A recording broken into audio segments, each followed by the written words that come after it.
It's been a while since you've been in the cage, and you had such a good victory against Pat. Is that by design, or did you want to get in sooner?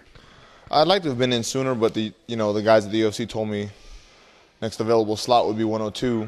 Told me that I have some time to take, which was cool. You know, I got to train a little bit more, get a little bit better, and it was good. I mean, they have a lot of fighters on a contract that want to fight, so you're not just vying for a contract and a spot. You're vying when you can fight too, you know? Would you like to see them get to a point? I mean, they're doing like 22, 25 events a year where maybe they could actually expand the fight card so that you guys could get in there 3 times a year, 4 times a year, or is that too much? 3 times a year is good for me. I don't know. I think this is my 3rd fight this year, I think. And that's plenty for me. Yeah. 3 times a year I'm happy with. All right. So what'd you do with that? Did you have any downtime? I mean, do you train every day or you take a few weeks off? Do you travel? I know obviously you've been to the Philippines before, but was there any downtime at all? I think I took 2 weeks off since that fight. But other than that, I've been in the gym training every day. We got good people coming through all the time, and it's like a candy store. Yeah. There's a different flavor every day. So give an example of who's been in here, because we're down in Chula Vista, just south of San Diego. We're in Chula Vista here in the South Bay area, and it's everybody from Penn State national champ Phil Davis is here. Oh, yeah? Rodrigo Nogueira's been training here. Junior DeSantos. Shane Del Rosario has been in here. Mm-hmm. Travis Brown.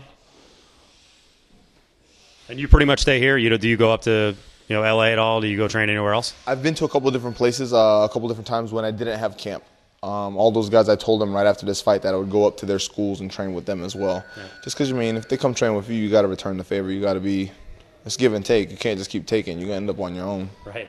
So refresh my memory. You were slated to fight Hamill until when? When did you find out about Soszynski?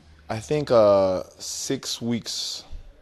We were 6 weeks out from the fight date is when I found out. So not too bad then? No, not too bad at all. And not just that. Training hasn't changed much, The only difference between him and Hamill is their records and the fact that Soszynski, Krzysztof, I have a hard time saying his last name, Krzysztof stands southpaw. That's the only difference. They both swing for the fences. A little difference, though, in terms of, I think, goal in the fight. I think Hamill's going to look eventually to get it to the ground.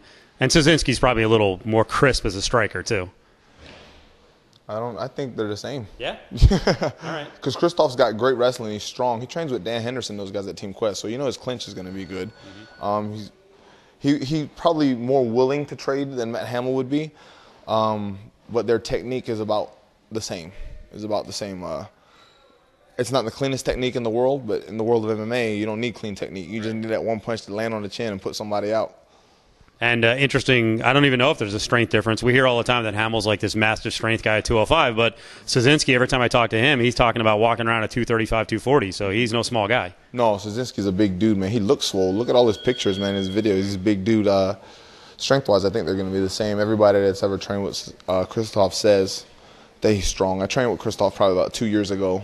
It might have even been 3 years ago at the Bomb Squad. He is a strong dude. Yeah. He's strong. So it is what it is. It's a fight. We're going to see what happens. Yeah. I mean, you think in some ways it's a break. I mean, it's a tough fight, but there's a guy who's going to potentially stand in front of you, push the pace, want to strike. Is that going to bring the best out of you instead of some guys like Jardine's a nice fighter, but that fight just never really amounted, and I don't know what happened in that one. I don't think Krzysztof is going to be dancing around and staying at a distance. If somebody decides that they want to stand in front of me and bang, it's going to be a show. You'll be able to see some stuff that haven't pulled out the closet yet because they haven't had the chance. Right. So if you got somebody that's willing just to stand there and trade with me, it's going to be some good times. And it's kind of the difference between 205 and heavyweight. I think heavyweights maybe couldn't move as much, so they were easier targets. You could show your athleticism. Some of these guys have been unwilling to mix it up. Yeah. And the 205ers that I have fought, like you said, with Jardine, man, he's just awkward to fight. It was hard to just finding rhythm. It's like dancing with somebody who was offbeat the whole night, but you're trying to look good at the same time. Mm-hmm. So Mike Pat, he thought he was going to stand with me.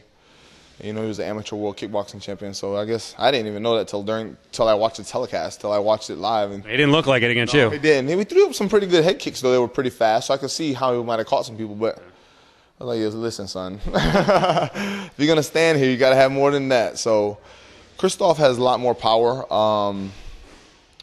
and he's not scared at all. Krzysztof's got 25 fights, 28 fights, something like that. He's got ring time, man. He's been around for a minute.